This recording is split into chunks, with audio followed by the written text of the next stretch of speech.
Assalamualaikum warahmatullahi wabarakatuh.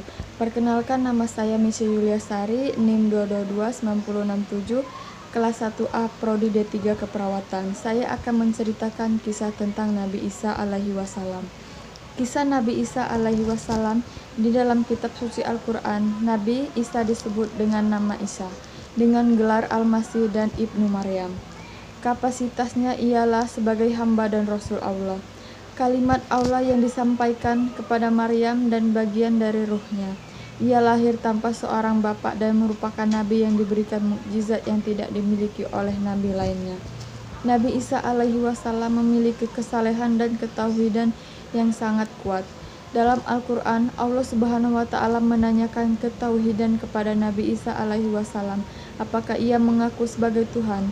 Lalu Nabi Isa alaihi wasallam menjawab, ia tidak mengaku dan menyuruh umatnya untuk menyembahnya, melainkan menyuruh hanya untuk menyembah kepada Allah. Kisah kelahiran Nabi Isa alaihi wasallam ini digambarkan dalam Quran surat Maryam 1916 sampai dengan Quran surat Maryam 1940. Adapun ayat tersebut adalah sebelum lahir Nabi Isa alaihi wasallam terjadi peristiwa-peristiwa ganjil yang dialami oleh ibunya, yakni Maryam. Di antara peristiwa itu adalah ketika Maryam menyendiri, tiba-tiba datang malaikat Jibril menyerupai manusia. Kisah ini diceritakan Allah Subhanahu wa Ta'ala berfirman dalam Quran surat Maryam 1916 yang berbunyi,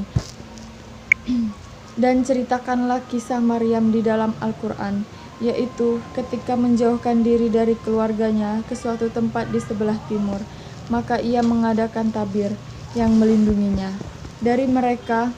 Lalu mengutus roh kami kepadanya, maka ia menjelma di hadapannya dalam bentuk manusia yang sempurna. Malaikat Jibril datang untuk menggambarkan kepada Maryam bahwa ia akan dianugerahkan kepada seorang anak laki-laki yang suci.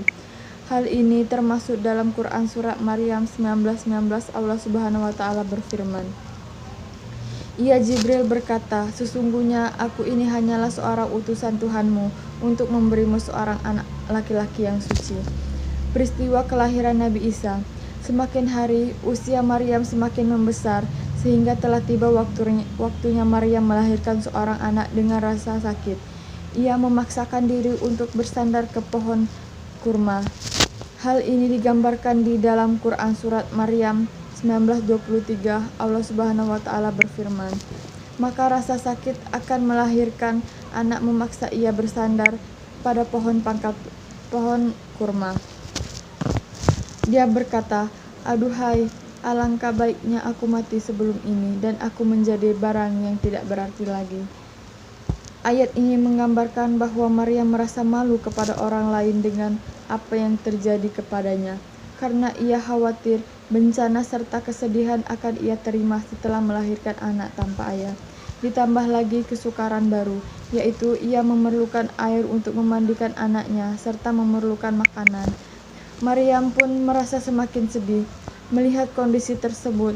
Allah mengutus malaikat Jibril untuk menghibur Maryam, sehingga ia tidak lagi merasa sedih dengan takdir yang Allah berikan. Dalam Quran surat Maryam 1924, Allah Subhanahu wa Ta'ala berfirman, maka Jibril menyerunya dari tempat yang rendah, janganlah kamu bersedih hati, sesungguhnya Tuhanmu telah menjadikan anak sungai di bawahmu.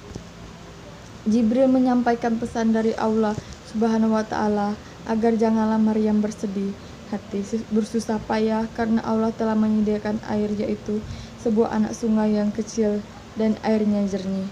Kemudian ia disuruh untuk menggoyangkan pohon kurma agar ia dan anaknya dapat memakan dan melanjutkan hidup mereka. Kemudian dilanjutkan dengan Quran surat Maryam 1926. Allah Subhanahu wa Ta'ala berfirman, maka makan, minum, dan bersenang hatilah kamu jika kamu melihat seorang manusia, maka katakanlah, sesungguhnya aku telah bernazar berpuasa untuk Tuhan yang Maha Pemurah, maka aku tidak akan berbicara dengan seorang manusia pun pada hari ini. Misi Nabi Isa sebagai Nabi dan Rasul Allah. Setiap Nabi diutus oleh Allah Subhanahu wa Ta'ala memiliki tujuan atau misi dalam berdakwah. Adapun misi dakwah seorang Nabi sesuai dengan situasi dan kondisi umatnya. Nabi Isa alaihi wasallam adalah Nabi yang melanjutkan risalah kenabian sebelumnya, yakni risalah Nabi Musa alaihi wasallam sebagaimana terdapat dalam Quran surat Al-Ahzab 61:6. Allah subhanahu wa ta'ala berfirman, dan ingatlah ketika Isa ibnu Maryam berkata, hai Bani Israel, sesungguhnya aku adalah utusan Allah kepadamu, membenarkan kitab sebelumku, yaitu Taurat, dan memberi kabar gembira dengan datangnya seorang Rasul yang akan datang sesudahku, yang namanya Muhammad. Maka tak kala Rasul itu datang kepada mereka dengan membawa bukti-bukti yang nyata, mereka berkata, ini adalah sihir yang nyata. Sejak usia 6 tahun, Nabi Isa sudah memasuki perguruan Taurat. Ia memahami hukum Taurat lebih cepat dibandingkan dengan anak-anak seusianya. Pada usia 12 tahun, dia bertanya jawab soal Taurat dengan orang-orang Yahudi yang jauh lebih tua, baik soal hukum sampai soal ketuhanan. Setelah Nabi Isa alaihi wasallam berumur 30 tahun, malaikat Jibril datang sebagai utusan Allah subhanahu wa ta'ala untuk mengangkat Isa menjadi Rasul Allah, menyambung pelajaran yang pernah diajarkan Rasul-Rasul sebelumnya, dan memberi kabar kepada manusia tentang kedatangan seorang Nabi terakhir, yakni Nabi Shallallahu Alaihi Wasallam. Dalam Al-Quran tidak dijelaskan kapan Nabi Isa alaihi wasallam diangkat menjadi Nabi dan di mana tempatnya, akan tetapi perintah kenabian Nabi Isa alaihi wasallam dikenal sejak ia lahir dan sejak ia berbicara kepada Bani Israel ketika masih dalam buayan, seperti yang terdapat dalam Quran surat Maryam 19:30. Allah subhanahu wa ta'ala berfirman, berkata Isa, sesungguhnya aku ini hamba Allah, dia memberiku Alkitab Injil dan dia menjadikan aku seorang nabi. Bahkan terbukti kepada Nabi Isa alaihi wasallam bahwa mereka telah lupa dengan ajaran-ajaran yang diberikan Nabi Musa dalam kitab suci Taurat. Sudah banyak pula yang tidak kenal kepada Allah subhanahu wa ta'ala. Nabi Isa alaihi wasallam menyampaikan kehadirannya, memerintahkan untuk menyembah Allah subhanahu wa ta'ala tersebut diungkapkan dalam Quran surah Az-Zukhruf 43, 63 sampai 64. Allah subhanahu wa ta'ala berfirman, dan tak kala Isa datang membawa keterangan dan berkata, sesungguhnya aku datang kepadamu dengan membawa hikmat 10 dan untuk menjelaskan kepadamu sebagian dari apa yang kamu berselisih tentangnya. Maka bertakwalah kepada Allah dan taatlah kepadaku. Sesungguhnya Allah dialah Tuhanku dan Tuhan kamu, maka sembahlah dia. Ini adalah jalan lurus.